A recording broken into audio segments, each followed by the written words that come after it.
तो कहानी शुरू होती है और हम फिन को देखते हैं। फिन 3 दिन और 3 रात से उसी रेतीले किनारे पर सुन्न पड़ा था। जब उसकी आंख खुली, उसने हाथ पांव हिलाए और सामने देखा तो उसकी रूह कांप गई। जहाज के बाकी साथी भी रेत पर इधर उधर गिरे पड़े थे। पहले तो उसे लगा कि शायद सब सो रहे हैं, लेकिन जैसे ही वह पास गया और एक साथी का पीला बेजान चेहरा देखा, उसे सब समझ में आ गया। वह आदमी कब का मर चुका था। फिन रुका नहीं, टूटने का वक्त नहीं था। उसने तुरंत मरे हुए साथी के जूते उतारे और अपने पैरों में पहन लिए। ऊंची एड़ी के जूते थे, पहनने में अजीब लग रहे थे, लेकिन उसी हाल में वही सहारा थे। इसके बाद वह पूरे किनारे पर पागलों की तरह दौड़ने लगा, चिल्ला चिल्ला कर बाकी साथियों को बुलाने लगा। जवाब में बस समंदर की लहरों की आवाज लौट कर आई। चलते चलते उसे अपने जहाज का टूटा हुआ मलबा दिखा और पास ही एक और लाश पड़ी मिली। उसने उसे घसीट कर किनारे लगाया, लकड़ी का एक क्रॉस गाड़ा और वहीं दफना दिया। पास में उसे एक कपड़ा भी मिल गया, जिससे उसने किसी तरह अपना बदन ढक लिया। अब फिन ने अपना झोला उठाया और पहाड़ की सबसे ऊंची चोटी की तरफ चल पड़ा। उसे लगा शायद ऊपर से कोई रास्ता, कोई सहारा दिख जाए। करीब 2 घंटे की थका देने वाली चढ़ाई के बाद जब वह ऊपर पहुंचा तो उसका दिल बैठ गया। नजारा सुंदर था, लेकिन चारों तरफ बस पानी ही पानी था। न कोई कश्ती, न कोई इंसान, दूर तक फैला हुआ नीला समंदर। गुस्से और बेबसी में उसने झोला जमीन पर पटक दिया। थोड़ी देर बाद जब उसका गुस्सा ठंडा पड़ा तो उसे साफ समझ आ गया कि अगर जिंदा रहना है तो यहीं टिकना होगा। पेट बुरी तरह भूख से जल रहा था और गला सूख चुका था। वह नीचे उतरा और उसे कुछ नारियल पड़े मिले। उसने भारी पत्थर से उन पर वार किया और काफी मशक्कत के बाद उन्हें तोड़ा। फिर उसने नारियल का पानी पिया, जैसे वही उसकी जान बचा रहा हो। प्यास बुझाने के बाद फिन किसी सुरक्षित कोने में थोड़ा सुस्ताने की जगह ढूंढ ही रहा था कि तभी पास कहीं से कुत्ते के भौंकने की आवाज आई। आवाज सुनते ही फिन चौंक गया और उसी दिशा में दौड़ पड़ा। जैसे ही उसने देखा, उसकी खुशी का ठिकाना नहीं रहा। उसका पालतू कुत्ता साइडो एक गुफा में फंसा हुआ था। फिन बिना ज्यादा सोचे समझे चट्टानों से नीचे उतर गया। उसने हंसते हुए अपने कुत्ते को हल्का सा डांटा कि वह कितना बड़ा बुद्धू है। साइडो भी जैसे बात समझ गया हो, फौरन जमीन पर लेट गया, मानो माफी मांग रहा हो। अब फिन को खुद को अकेला महसूस नहीं हो रहा था। कम से कम अब उसके पास एक साथी था। शाम होते होते फिन ने चकमक पत्थर रगड़कर आग जलाई। 3 दिन से भूखा था, पेट में जैसे चूहे कूद रहे हों, लेकिन खाने को कुछ नहीं था। हाथ मलने के सिवा कोई रास्ता नहीं बचा। किसी तरह उसने भूख को सहा और अपने कुत्ते के पास लेटकर गहरी नींद में सो गया। अगली सुबह आंख खुलते ही उसने मन बना लिया कि वह डूबे हुए जहाज के पास जाएगा। शायद वहां से कुछ काम का सामान मिल जाए। समंदर की लहरें तेज थीं, लेकिन फिन ने डर को पास नहीं आने दिया और सीधे पानी में कूद पड़ा। किनारे खड़ा साइडो अपने मालिक को खतरे में देखकर जोर जोर से रोने लगा। काफी जद्दोजहद के बाद फिन जहाज तक पहुंच गया। वहां उसे एक बक्सा मिला जिसमें ढेर सारे सोने के सिक्के थे, लेकिन इस हालत में वे किसी काम के नहीं थे। तभी उसकी नजर लाल वाइन की कुछ बोतलों पर पड़ी। उन्हें देखकर उसके चेहरे पर मुस्कान आ गई। उसने सोचा 1-2 घूंट ले ही ले, लेकिन तभी जहाज से अजीब सी चरमराने की आवाज आने लगी। जहाज अब डूबने ही वाला था। फिन ने बिना वक्त गंवाए फुर्ती दिखाई। जो भी जरूरी सामान था उसे डेक पर इकट्ठा किया, रस्सियों से सब कुछ बांधा, जल्दी जल्दी एक काम चलाऊ बेड़ा बनाया और लहरों के भरोसे उसे किनारे तक ले आया। अब फिन और उसके कुत्ते के पास रहने और खाने का थोड़ा बहुत इंतजाम हो गया था। रात को दोनों आग के पास बैठे ब्रेड खा रहे थे। आग की लौ हिल रही थी और समंदर से ठंडी हवा आ रही थी। पहली बार फिन को लगा कि शायद हालात थोड़ा संभल रहे हैं। तभी अचानक झाड़ियों के अंदर से जंगली सुअर के गुर्राने की आवाज गूंजी। आवाज इतनी पास से आई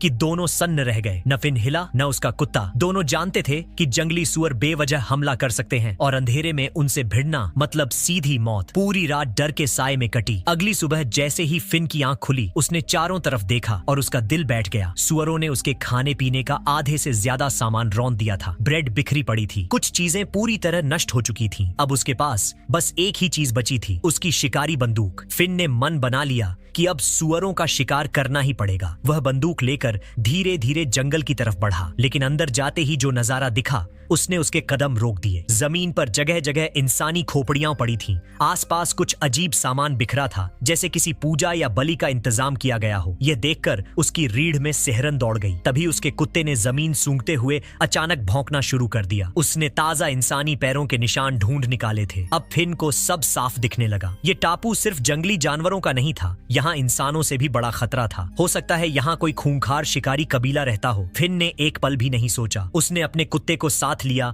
और जितनी तेज हो सका वहां से भाग निकला। अब उसके दिल दिमाग में बस एक ही बात थी, किसी भी तरह इस मनहूस टापू से निकलना। उसने तय कर लिया कि वह खुद एक छोटी नाव बनाएगा। अगले ही दिन वह जंगल में गया और मजबूत पेड़ों को चुनकर कुल्हाड़ी से काट गिराया। फिर आरी से उन लकड़ियों को काटकर पतले तख्ते बनाने लगा। कई दिनों तक फिन बिना रुके काम करता रहा। धूप में शरीर जलता रहा, हाथों में छाले पड़े, कई बार खून भी निकल आया, लेकिन उसने हार नहीं मानी। शरीर में ताकत बनाए रखने के लिए उसे प्रोटीन चाहिए था, इसलिए उसने समंदर के पास से कुछ जंगली बत्तखें पकड़ी और उन्हें एक छोटे से बाड़े में पालना शुरू कर दिया। कुछ दिन बाद जब उसने कोयले पर भुनी हुई बत्तख खाई तो उसकी खुशबू ने जैसे उसकी जान में जान डाल दी। दिन बीतते गए और फिन की मेहनत रंग लाने लगी। लकड़ियां अब नाव का साफ आकार लेने लगी थीं। आखिरकार नाव का ढांचा तैयार हो गया। फिन देर तक उसे देखता रहा, क्योंकि यही उसकी आखिरी उम्मीद थी इस खतरनाक टापू से जिंदा बाहर निकलने की। नाव को समंदर तक ले जाने के लिए फिन ने नीचे गोल गोल लकड़ियां बिछाई ताकि नाव आसानी से फिसल सके। फिर उसने पेड़ों से निकली गोंद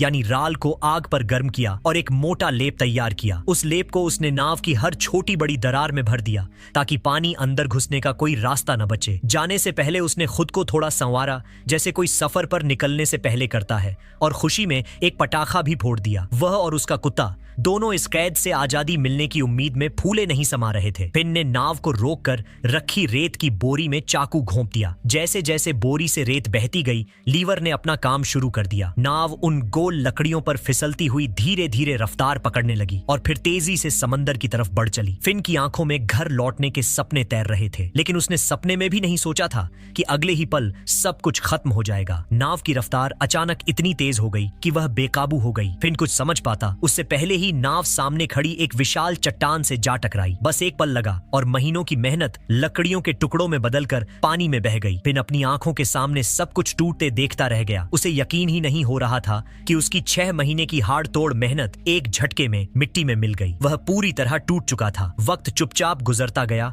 और देखते ही देखते 1 साल बीत गया। इस 1 साल में फिन ने कई बार टापू से भागने की कोशिश की, लेकिन हर बार समंदर की डरावनी लहरों ने उसे वापस किनारे फेंक दिया। हर नाकामी के साथ उसका हौसला और कमजोर होता गया। आखिरकार थक हार कर उसने मान लिया कि अब यहीं जीना पड़ेगा। उसने जहाज से मिले सब्जियों के बीजों को जमीन में बोया और रोज पूरी मेहनत से उन्हें सींचने लगा। खाली वक्त में वह सीपियां इकट्ठा करता और उनसे अपनी मिर्च की पौध के चारों तरफ घेराबंदी बनाता ताकि जानवर नुकसान न करें। दिन यूं ही बीतते चले गए। जिंदगी एकदम सूनी और उबाऊ हो गई थी। बस उसका कुत्ता साइडो ही था जिसकी वजह से वह अब तक संभला हुआ था। लेकिन फिन को क्या पता था कि यह 7 भी ज्यादा दिन का नहीं है। एक दिन जब वह साइडो को खाना देने पहुंचा तो उसने देखा कि कुत्ता कटोरे के पास बैठा तो है, लेकिन कुछ खा नहीं रहा। पहले तो फिन को लगा कि शायद उसे खाना पसंद नहीं आया। उसने साइडो की सबसे पसंदीदा हड्डी उसके सामने रख दी, लेकिन कुत्ते ने उसे सूंघा तक नहीं। तभी फिन ने उसकी नाक छुई। नाक सूखी थी और असामान्य रूप से गर्म। फिन का माथा ठनक गया, उसका दिल डूबने लगा। कहानी पसंद आ रही है दोस्तों तो लाइक सब्सक्राइब जल्दी से कर दो। अब उसे साफ समझ आ गया था साइडो बीमार था। कुछ ही देर में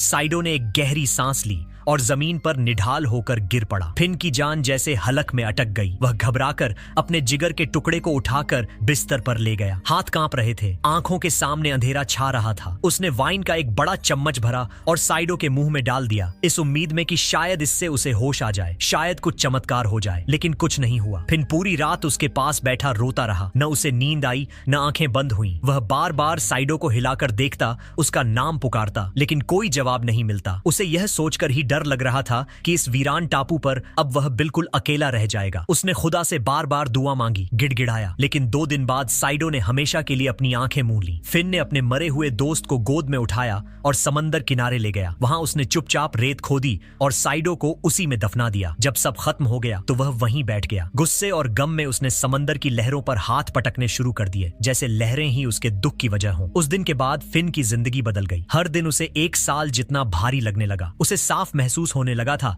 कि यह टापू कोई घर नहीं बल्कि एक जेल है जहां उसे उम्र कैद मिल चुकी है। ऐसे ही एक दिन उसकी नजर समंदर पर पड़ी। दूर से उसे कुछ नावें उसी टापू की तरफ आती दिखीं। फिन का दिल जोर से धड़कने लगा। उसने फौरन अपनी शिकारी बंदूक उठाई और चुपचाप देखने चल पड़ा कि आखिर माजरा क्या है। झाड़ियों में छिपकर उसने जो देखा उससे उसके होश उड़ गए। वे कुछ आदिवासी थे। वे अपने मरे हुए सरदार को विदा करने के लिए एक खौफनाक रस्म निभा रहे थे। आग जल रही थी, ढोल जैसी आवाजें गूंज रही थीं और सबसे डरावनी बात यह थी कि वे अपने ही कबीले के 3 लोगों की बलि चढ़ाने वाले थे। नजारा इतना बेरहम था कि फिन की रूह कांप उठी। तभी बलि दिए जाने वाले लोगों में से एक लड़के को मौका मिला। वह अचानक रस्सियां तोड़कर वहां से भाग निकला। भागते भागते वह सीधा फिन के सामने आ पहुंचा। फिन ने बिना एक पल सोचे उसकी गर्दन पर बंदूक तान दी और उसे चुप रहने का इशारा किया। दोनों झाड़ियों में दुबक गए। कुछ ही देर बाद पीछा करते हुए दुश्मन वहां पहुंचे, लेकिन काफी खोजबीन के बाद भी उन्हें दोनों का कोई सुराग नहीं मिला। जब बाकी आदिवासी अपनी नावों में बैठकर टापू से चले गए, तब जाकर फिन की सांस में सांस आई। उसके हाथ अब भी कांप रहे थे। उसने धीरे से उस लड़के के हाथों में बंधी रस्सियां खोली। फिन उसे प्यार से झूमा कहने लगा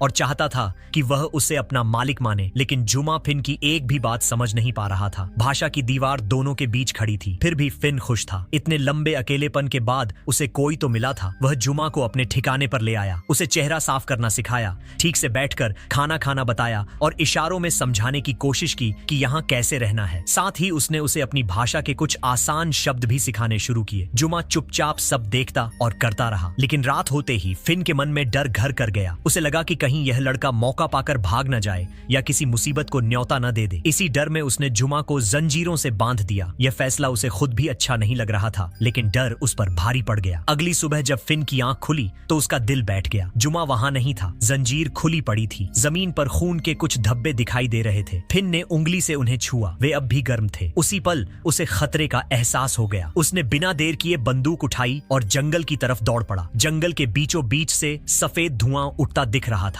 फिन दबे पांव वहां पहुंचा। आग लगभग बुझ चुकी थी, लेकिन राख के बीच उसे किसी इंसान की हथेली दिखाई दी। उसका दिल जोर से धड़कने लगा। फिन समझ गया कि वही खौफनाक कबीला फिर लौट आया है। वह खून के निशानों का पीछा करता हुआ आगे बढ़ा। झाड़ियों के पीछे झांकते ही उसके पैरों तले जमीन खिसक गई। वहां जुमा का कटा हुआ सिर पड़ा था। फिन का दिमाग सुन्न हो गया। डर से उसका शरीर जवाब देने लगा और वह पीछे हटने लगा। तभी झाड़ियों के पीछे उसे एक साया तेजी से सरकता दिखा। फिन ने तुरंत बंदूक तान ली और बहुत संभल कर आगे बढ़ने लगा, लेकिन उसे जरा भी अंदाजा नहीं था कि वह खुद एक जाल में फंसने जा रहा है। अचानक एक फंदा उसके पैर में कस गया और पल भर में वह उल्टा पेड़ से लटक गया। उसने पूरी ताकत से खुद को छुड़ाने की कोशिश की, लेकिन फंदा और कसता चला गया। तभी एक आदिवासी धीरे धीरे उसके करीब आने लगा। फिन ने हिम्मत नहीं छोड़ी। उसने जेब से चाकू निकाला और हाथापाई करने की कोशिश की, लेकिन झटापट में चाकू नीचे गिर गया। अब वह पूरी तरह बेबस था। आदिवासी ने मजाक उड़ाते हुए उसे डंडे से मारना शुरू कर दिया। वह हंसते हुए उसकी लंबी दाढ़ी खींच रहा था। फिन दर्द से छटपटा रहा था, लेकिन जब आदिवासी ने उसे जोरदार थप्पड़ मारा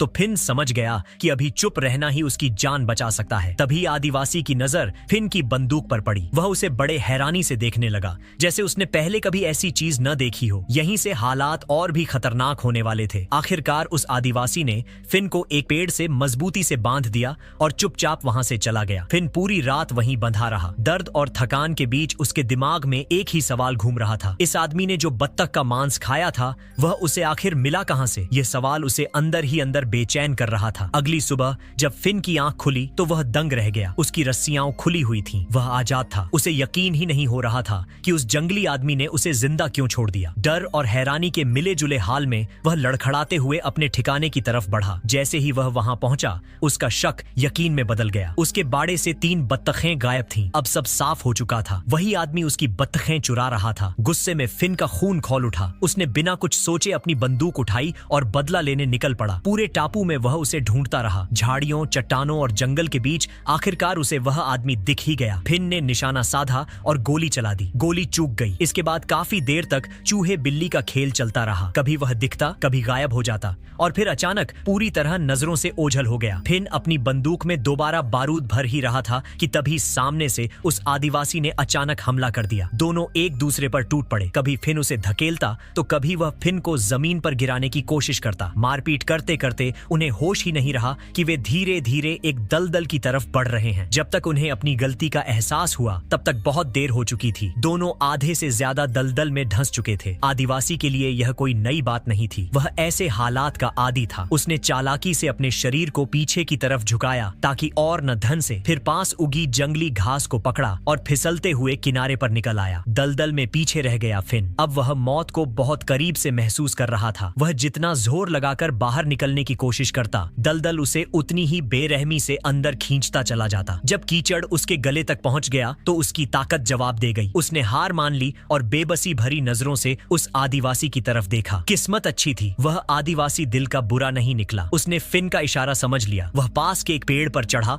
और अपने वजन से उसकी एक मोटी टहनी नीचे झुका दी। फिन ने बची खुची ताकत जुटाकर उस टहनी को पकड़ा और किसी तरह दलदल से बाहर निकल आया। मौत के मुंह से बाहर आने के बाद फिन की खुशी का ठिकाना नहीं था। वह समंदर के पानी में उतरकर अपने शरीर से कीचड़ धो ही रहा था कि तभी उसकी नजर फिर उस आदिवासी पर पड़ी। वह एक बार फिर उसकी बत्तख चुरा रहा था, लेकिन इस बार फिन को गुस्सा नहीं आया, क्योंकि आखिरकार उसी आदिवासी ने फिन की जान बचाई थी। यही बात फिन के दिल में अटक गई। कुछ दिन बाद जब फिन यूं ही जंगल में टहल रहा था तो उसकी नजर उस आदमी पर पड़ी। वह आग और कोयले की मदद से लकड़ी को खोखला कर रहा था, जैसे किसी तरह की नाव या नाव जैसा ढांचा बनाने की कोशिश कर रहा हो। फिन ने हिम्मत करके उससे बात शुरू की। शब्द किसी को समझ नहीं आ रहे थे, लेकिन इशारों और हाव भाव से बात आगे बढ़ने लगी। इसी दौरान फिन को पता चला कि उसका नाम एंड्रयू है। भाषा अलग थी, रहन सहन अलग था, फिर भी एंड्रयू ने बिना झिझक फिन को खाने के लिए कुछ दिया। फिन ने खा तो लिया, उसे गोश्त स्वादिष्ट भी लगा, लेकिन जैसे ही पता चला कि वह चमगादड़ का मांस है, उसका पेट थोड़ा गड़बड़ा गया। फिन ने देखा